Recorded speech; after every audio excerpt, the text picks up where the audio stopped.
Hey guys, thanks for joining me for this 24th episode of Season 2 of Good Questions with Cameron Dole. Special guests in this episode include Michael Stewart. He's the host of the A Little Something Yay podcast. And we'll also visit with legendary Don McLean about the 50th anniversary of American Pie and many other current projects he's got going. Of course, if you would, please take the time to subscribe, drop a like, comment, leave some feedback, and I'd appreciate it if you'd share it with your friends. Now, do you wear socks to bed? You know, even when it's not negative 40 degrees. Well, according to a doctor/TikTok star named Jess Andrade in Worcester, Massachusetts, there's a good reason to wear socks to bed. It'll help you fall asleep faster. In a new video, she says, quote, "Wearing socks makes your feet warm, and this opens up the blood vessels that cools the body down." Now, the body being cool tells the brain it's time for bed, so actually, people that wear socks tend to fall asleep faster. One of her other tips for falling asleep is called the 10-3-2-1-0 method. Stop drinking caffeine 10 hours before bed. Stop eating or drinking alcohol 3 hours before. Stop doing work 2 hours before to unwind. Stop looking at screens 1 hour before. And hit snooze 0 times in the morning. And to that I say, good luck. Well, our first guest is Michael Stewart, and I don't want to say it with the wrong inflections, Michael. So I'm gonna let you introduce the podcast, because I can't sing it like you do either. I'm actually interested. I kind of want to hear how you were gonna say it. A little something. Is that close? Yes, that was beautiful. Listen, we're in the business of supporting a little something gay. Well, Michael, tell how did podcasting? I mean, why podcasting now? I know that the pandemic has kind of made everybody do things a little different. Is that maybe the time element help you out a little bit? You know, I think so. Having an excess of time on your hands really does make you start to explore every avenue for entertainment. And this was a way for me to just kind of get myself out there a little more. And it was also a great way to just kind of stay connected with people, see how they're doing. I really enjoy it. It's really become a passion project for me. Now, all of them have their own genres and their categories that they go into. Mine's kind of a little hodgepodge. It's kind of a morning show, side show, I guess is kind of what it is. But tell us a little bit. What are some of the main subjects that you guys cover and talk about in your episodes? Oh, well, we've gotten to talk about a lot of stuff. And listen, I'm really open to talking about a lot more. I'm only at about 10 episodes right now. I'm working on episode 11. So we talk about trans visibility. We talk about the sexuality of the spectrum of sexuality in the LGBTQIA plus community. A lot of times I use the word queer as sort of a blanket for anybody within the LGBTQIA umbrella. We talk about terminology. That's a big one. What people are comfortable with, what they're uncomfortable with. Basically, I just wanted to keep a safe space for people to have an open dialogue. And also, it's a great way to kind of demystify the queer experience for people that maybe don't understand it as well. Now, speaking along those lines, demystifying it, you put the name gay in the headline, and how has the response been to that? Does that kind of open it up, or does that sometimes close some doors? That's a question. I think it was a bold move to put it in there, but I've never been one to kind of shy away from that. I've always been very strongly gaily forward, if you will. And I know as a young queer person growing up, I looked to older queer people or anybody that was openly queer as sort of like a beacon. And I always was gravitating towards them, trying to learn more, trying to understand more. And I think that had a lot to do with my own feelings and my identity as a queer person growing up. So I would like to say it has been received positively. I have not gotten a lot of hate from it yet, but we'll see. Like I said, we're kind of just starting out. I started this podcast back in 2019 and wasn't really able to devote as much time to it as I would have liked. Then with the pandemic happening, I got the gift of time. So now I've been able to really focus on it and learned a lot, still learning a lot and hoping to grow and keep going. What's been the most difficult part of starting the podcast for you? The most difficult part, trying to figure out content and social media. That has been very interesting. I I would like to say that I am young enough to really navigate social media. However, I didn't really give a lot of attention to it. So learning how to kind of just pimp myself out, I guess, and get more people to listen, more people to follow. We really are living in kind of a time with the social media currency, which I hate, but it's the beast you have to conquer. So here we are. Now, the last episode, I know that you spoke with one of your former school friends and also an entertainer. Is that kind of the Yes. format you try to keep on the different episodes? How do you pick your guests, I guess is what I mean. Well, I like to pick them based on, it's hard to say. Everybody has a story, and I think everybody has a great story to tell. So, like I said, trying to figure out the right content has been tricky. It's been interesting, but I found that if you just let the microphone roll, you're going to pick up something really interesting and informative. My dad likes to say, people love to talk about themselves. So I think really just getting people to open up, you learn so much more about them.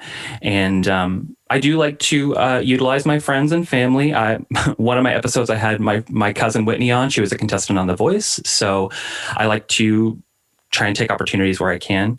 So yeah, it's been, it hasn't been difficult to get people to open up and share their really raw, uninhibited stories, which is great. I think everybody loves to hear that because everybody can kind of relate to that. And right now, to kind of put a spin on things, a lightness, a brightness, and trying to put a smile on people's face. I mean, there's not a lot of smiles out there. That's one of the things, one of the words that I used most to describe 2020 was dark. It was dark and heavy. Trying to lighten people's lives. I mean, how much pressure do you put on yourselves to also make sure there's some lightness as well? Well, fortunately, maybe it's because of my disposition or the company that I keep, we are able to really keep things light and not have to go into those heavier places. That being said, I am really interested in kind of getting into more difficult to talk about subjects, especially with trans visibility, with rights for people of color. Those are really heavy topics that are very important to discuss right now. And any marginalized group really, I think, needs some attention. But my podcast is a comedy lifestyle podcast. I think that there is very few things in this world that you can't have a good laugh at, especially if you don't take yourself too seriously. And maybe that is translated into the content that I'm producing. And I thank you for saying that it gives people a moment of levity. That's what we are here to do, is provide a moment of levity. Now, what has been the most outlandish thing that has happened so far on the podcast? The most outlandish thing, it usually comes from me because I'm usually trying to get my guests to say something naughty or out of character. I have a friend who started her own business as a spray tan artist, and I tried to get her to describe the process of spray tanning naked bodies and, what folds open, what bends over where, and she did not really comply the way that I would have wanted her to. However, it was a lovely episode anyway. That's good stuff. Now, along the lines you talk about acceptance and identity, how do you think we, and I ask this because I truly believe that for us to make a change, we have to talk. We have to talk. And I'm a straight adult male, and I think, in my eyes, it looks like things are getting better. And it seems to me that the friends that I keep, that maybe ideas or conceptions are different than they once were. And that it's a more accepting community that we live in today. Is that correct? Or is it actually harder on the opposite side? Honestly, I'm asking because I honestly want to know. I think that there is a lot that is happening within the queer community that is getting better. Where we need work is definitely violence against the trans community. There's a lot of violence against trans women. There's still a lot of a lot that needs to be understood about the trans community, myself included. I was born and raised in Oklahoma. I didn't meet a lot of trans people growing up. So there definitely is a bit of a learning curve that we should recognize. But you're right. There are some really amazing things that have been happening for the queer community. Marriage equality, the Don't Ask, Don't Tell being repealed. I mean, there are some really big things that have changed just within the last 3 to 5 years. So yes, I do think you're right in saying that things are changing. Also, people are taking it upon themselves to really check in with themselves and to see what their actual thoughts on the queer community is. I think a lot of people grew up inundated with the church and the teachings of maybe not so loving where as far as the LGBTQIA plus community is concerned. So I think, and maybe this is because the pandemic has really allowed us all to sit with ourselves and to check in with how we really feel, to explore. I know I've done more reading now than I ever have in my entire life. And I've branched out into different areas that I would never have really thought about reading more about, especially with politics, race, racism, things like that. So I think that times are changing. We do have work to do. We're always going to have work to do. But I think we are moving in a great direction. So along those lines, what can I do to make things better? I think one of the, I'll sort of just speak to my experience. When I came out, my mother did not take it very well at all. She had a really hard time with it. And fortunately, that was a number of years ago. We've been able to discuss it and kind of grow together. And I've spoken to her several times about it, and I asked her what was the best thing that made her more comfortable with having a son that was gay. And she said the best thing for her was exposure. And I completely agree with that. I think the way to learn more is just to expose yourself to it more, to read about these things, to maybe explore some queer artists, some queer speakers, to really be open to being vulnerable. It's so hard. I struggle with this all the time, to keep yourself vulnerable. We don't like it. It's uncomfortable. But when you go through that tunnel of vulnerability, you come out the other side so much more enlightened, so much lighter. The heaviness in your heart is going to be gone. And it's just going to create a better environment for everybody, for yourself, for your family, for your friends around you. You're going to be a role model for them. And I would say, yeah, exposure is probably the best thing. Don't be afraid to really get in there and learn more. And ask questions. It's absolutely fine to ask questions, to make mistakes. If you humble yourself enough to say, I am learning, I want to do better, please help me. That helps me too. And now, if folks want to find out more information about the podcast, social media, all that stuff, upcoming episodes, where's the best place? Everywhere, right? Anywhere you can find podcasts, is that right? I am so happy you asked.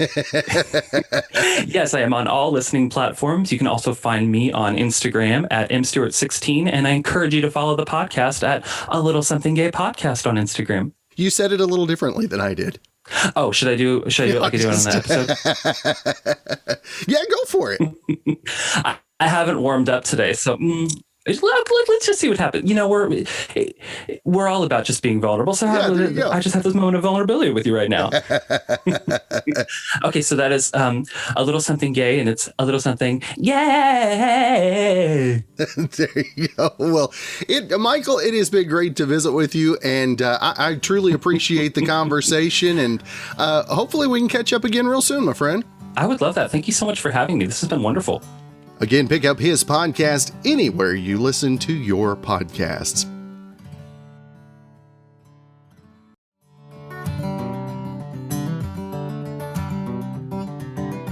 Well, I am glad to see that the tide is turning on dieting. I mean, who needs that pressure anyway?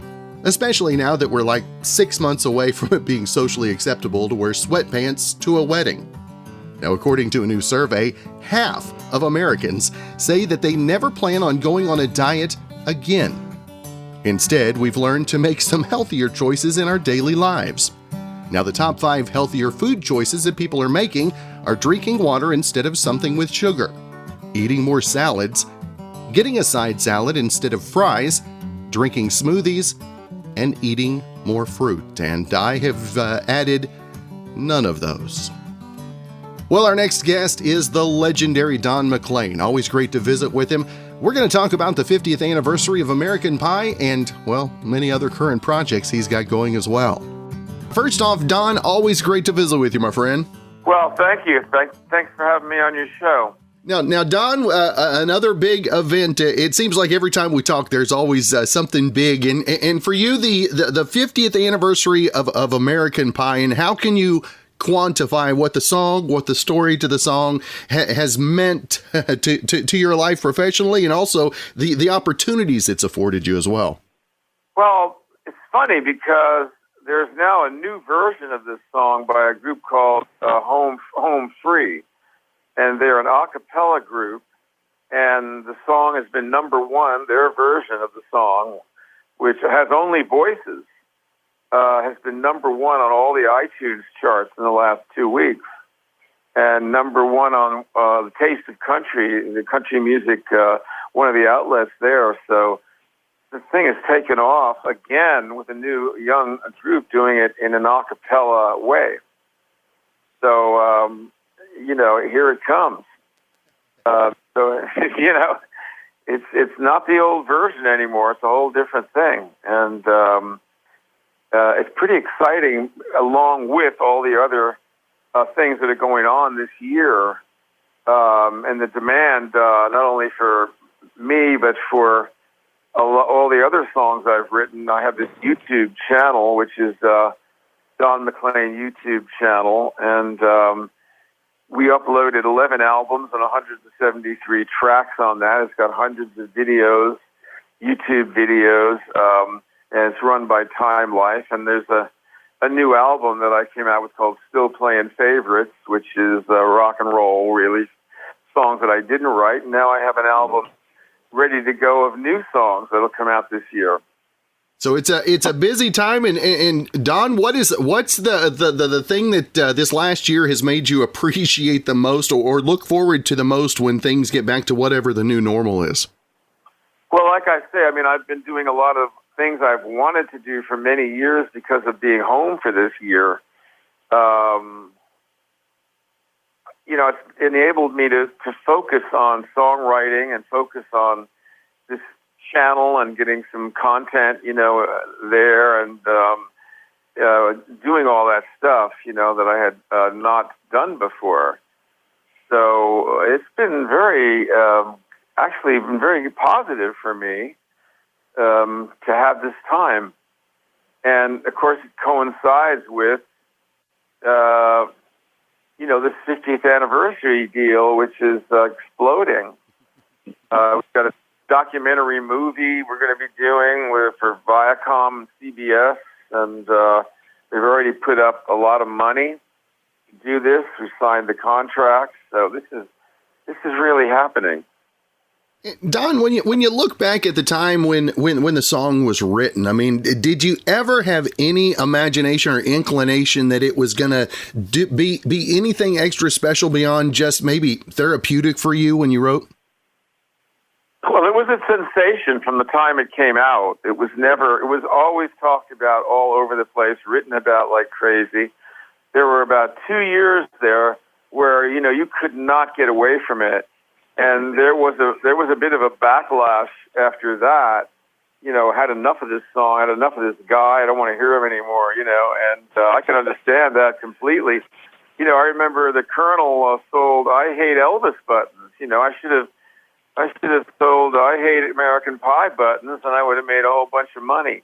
But it gradually stayed. Everything I did stayed. All the songs kept getting airplay. recently Spotify said they had something like 290 million streams or something in 92 countries of all the songs that I've written in one. That's just 1 year. So, you know, this just keeps going on, and making records in the old days, I think there's a dividing line really between what's going on now and has been going on since video came in the 80s. The stuff before that, I think, is enshrined, if it's good, forever, because it was a whole different way of writing songs, a whole different way of making records, and it's in a certain rarefied area that the stuff now is sort of throwaway, forgettable. I don't, you just don't really see best ofs on TV for, here are the best ofs from the 2000s, no, you don't see it. Now, for you as a songwriter, how was the inspiration in this last 12 months? Did it bring more inspiration for you, more lyrical inspiration, if you will? Well, I was always interested in America. I'm an American singer. I sing the American songbook. I represent America when I go around the world on my many world concert tours. I am quintessentially American. And that's what I am. And so I wanted to write the American song about my country, and I didn't want to write This Land Is Your Land or anything like that. So it took me a long time, but my mind is I think in a kind of a bebop way a lot of times. I don't really think in, a lot of different musical influences and jazz influences are in my thinking, for example, I loved Lenny Bruce. I loved all these sort of the hipper comedians, from the 50s and the early 60s. And there's a lot of free-form songwriting in my head in terms of verses and the kind of music that I do. And I do everything different. I don't really do the same song twice. So, Castles in the Air is not like Crossroads, not like Winterwoods, not like American Pie. I do different things. Now, whenever Home Free came to you about the possibility of re-releasing the single, changing it up a little bit, what was your first inclination when you were approached? Well, Home Free had done something else. And they do things with other artists, the country artists mostly.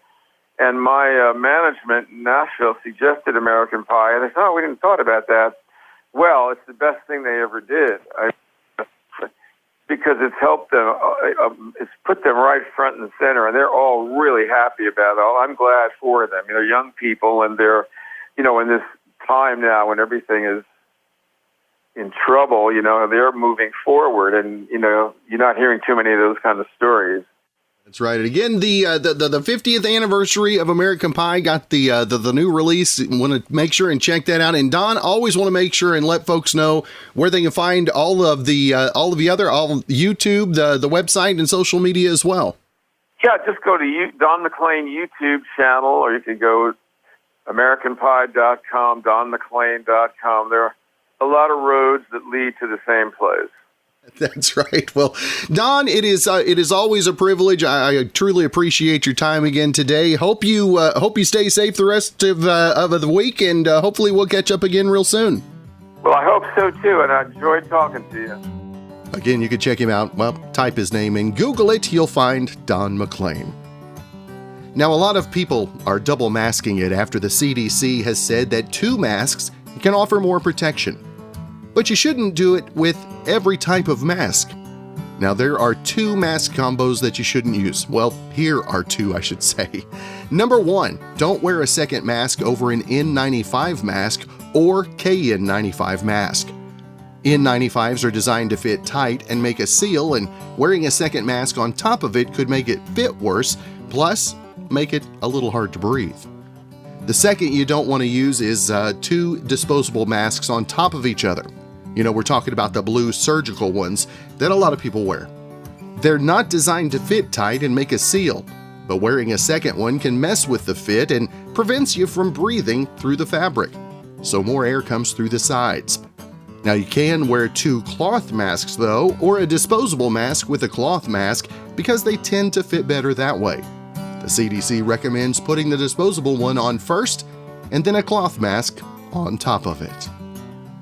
Well, again, thanks for joining me for this 24th episode of Season 2 of Good Questions with Cameron Dole. If you ever have a comment, a question, anything else you'd like to know, you can find me on Instagram, Twitter, and Facebook, all at GQ with Cam. If you'd like to help out in the funding for this podcast, feel free to click the support tab and follow the instructions. And if you have a special guest idea, email me, gqwithcam@gmail.com. Again, thanks to our good friend Brandon Allen for coming up with the music for Good Questions with Cameron Dole. We'll let him play us out. Hope you guys have a great rest of your Wednesday.